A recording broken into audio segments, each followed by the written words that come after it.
Hello friends, आज मैं आपको जो कहानी सुनाने जा रहा हूँ वो कहानी का शीर्षक शादी के 1 साल बाद ही कोमा में चली गई पत्नी। ये शीर्षक की कहानी आपने बहुत सुनी होंगी, मगर जो कहानी मैं आपको सुनाने जा रहा हूँ वो उन सबसे अलग है। ये समर्पण की कहानी है।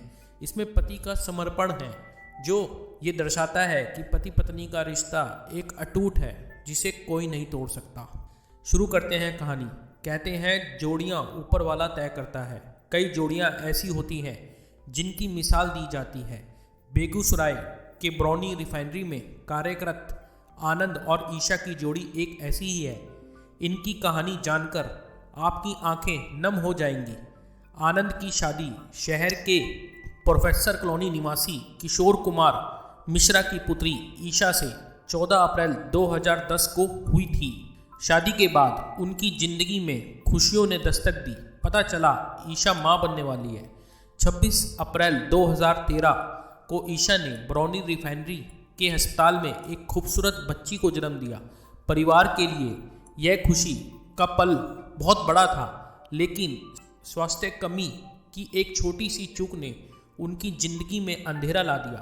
बेहोश ईशा कोमा में चली गई। यह जानकर परिवार के लोग सन्न रह गए।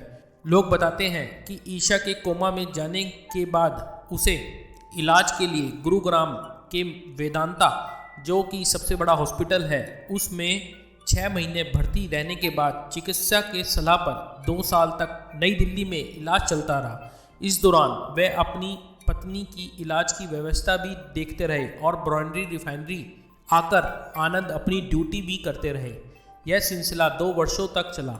प्रत्येक महीने दिल्ली जाकर पत्नी के इलाज का समुचित प्रबंध करना और नवजात बेटी के लालन पालन की व्यवस्था करना और यहाँ आकर ऑफिस में अपने कर्तव्यों का निर्वहन करना, यही आनंद की ड्यूटी थी। यही उनकी जिंदगी बन गई थी। 29 अप्रैल 2015 को वे अपनी पत्नी को लेकर ब्रौनी रिफाइनरी टाउनशिप स्थित अपने क्वार्टर पर लेकर चले गए। आनंद बताते हैं कि जब बेसुध ईशा को लेकर यहाँ आए तो ब्रौनी रिफाइनरी के सहयोग से उन्होंने अपने आवंटित आवास के एक कमरे को मेडिकल वार्ड के रूप में विकसित करा।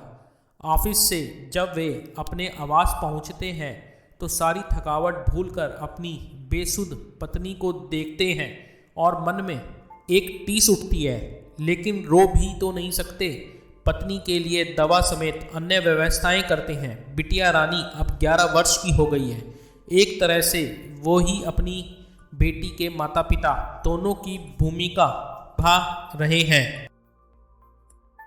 आनंद के पिता डॉक्टर सचिदानंद बताते हैं कि ईशा को पढ़ाई का वातावरण खूब पसंद था, जिसके कारण उसने शिक्षक नियोजन के लिए भी आवेदन किया था।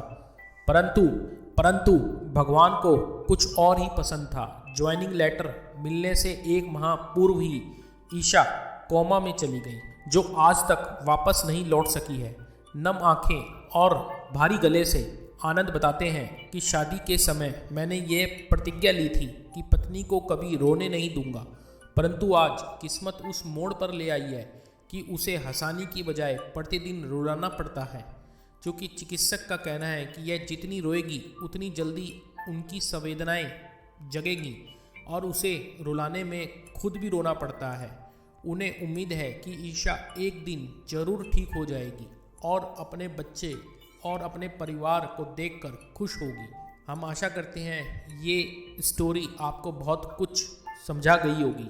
पति पत्नी का रिश्ता कैसा होता है, इसमें पति पत्नी के बारे में और पत्नी पति के बारे में तन मन धन से सोचती है। अगर आपको ये छोटी सी स्टोरी पसंद आए तो please subscribe my channel. Thank you very much.